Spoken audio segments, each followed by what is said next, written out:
शांति, ओम शांति, ओम शांति। आज 30 सितंबर 2024 की साकार मुरली है। मीठे बच्चे, अपनी बैटरी चार्ज करने का ख्याल रखो। मीठे बच्चे, अपनी बैटरी चार्ज करने का ख्याल करो। अपना टाइम परचिंतन में वेस्ट मत करो। अपनी घोट तो नशा चढ़े। बाबा ने कहा, बच्चे अपनी बैटरी चार्ज करने का ख्याल करो। अपना टाइम परचिंतन में वेस्ट मत करो। अपनी घोट तो नशा चढ़े। हमारी जो आत्मा की बैटरी है वो चार्ज कैसे होगी? भगवान को याद करने से। और बाबा ने कहा है कि जो दूसरों के चिंतन में या फिर व्यर्थ की बातों में अपना टाइम वेस्ट नहीं करना है। अपनी घोट तो नशा चढ़े। अपनी प्राप्तियों के बारे में सोचो, भगवान के बारे में सोचो, तो फिर आपको ईश्वरीय नशा रहेगा, अपने श्रेष्ठ भाग्य का। आज का प्रश्न है, ज्ञान 1 सेकंड का होते हुए भी बाप को अर्थात भगवान को इतना डिटेल से समझाने व इतना समय देने की आवश्यकता क्यों? ज्ञान 1 सेकंड का होते हुए भी बाप को इतना डिटेल से समझाने व इतना समय देने की आवश्यकता क्यों? उत्तर है, क्योंकि ज्ञान देने के बाद बच्चों में सुधार हुआ है या नहीं, ये भी बाबा देखते हैं और फिर सुधारने के लिए ज्ञान देते रहते हैं। सारे बीज और झाड़ का ज्ञान देते हैं, जिस कारण उन्हें ज्ञान सागर कहा जाता है। अगर 1 सेकंड का मंत्र देकर चले जाएं तो ज्ञान सागर का टाइटल भी ना मिले। तो क्या कहा बाबा ने कि ज्ञान देने के बाद बच्चों में सुधार हुआ है या नहीं, ये भी बाबा देखते हैं। और फिर अगर कुछ सुधार नहीं हुआ होता है ना, तो फिर उसको सुधारने के लिए भी ज्ञान देते हैं। सारे बीज और झाड़ का ज्ञान देते हैं, जिस कारण उन्हें ज्ञान सागर कहा जाता है। अगर 1 सेकंड में मंत्र दे के चले जाएंगे, फिर पता कैसे चलेगा कि इम्प्रूवमेंट हुआ है या नहीं? अगर 1 सेकंड में फिर मंत्र दे के चले जाएंगे तो उनको ज्ञान का सागर कैसे कहा जाएगा? ओम शांति।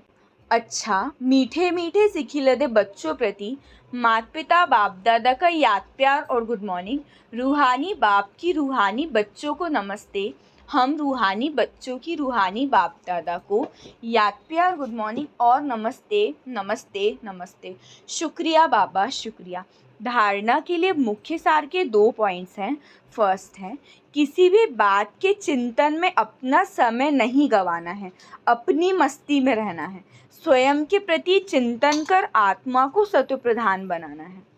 किसी भी बात के चिंतन में अपना जो टाइम है ना, उसको वेस्ट नहीं करना है, अपनी मस्ती में रहना है और स्वयं के प्रति चिंतन करके, शुभ चिंतन करके आत्मा को सत्व प्रधान बनाना है।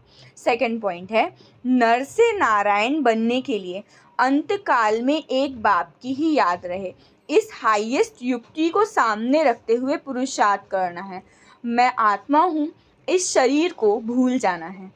नर से नारायण बनने के लिए अंत काल में एक भगवान को ही याद करना है, मतलब देवी गुण लाना है, तो फिर उसके लिए भगवान को याद करना है। यही हाईएस्ट युक्ति है, इसको सामने रख के पुरुषार्थ करना है कि मैं आत्मा हूँ, शरीर नहीं है। जब बॉडी कॉन्शियसनेस नहीं रहेगी तो सोल कॉन्शियसनेस रहेगी। इस शरीर को भूल जाना है। आज बाबा ने वरदान दिया है, दाता की देन को स्मृति में रख, सर्व लगावों से मुक्त रहने वाले आकर्षण मुक्त भव। दाता की देन को स्मृति में रख, सर्व लगावों से मुक्त रहने वाले आकर्षण मुक्त भव।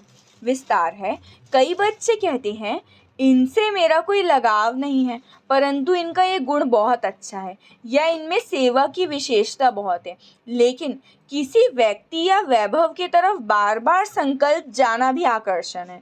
किसी भी विशेषता को देखते, गुणों को व सेवा को देखते दाता को नहीं भूलो। ये दाता की देन है। ये स्मृति लगावों से मुक्त, आकर्षण मुक्त बना देगी। किसी पर भी प्रभावित नहीं होंगे।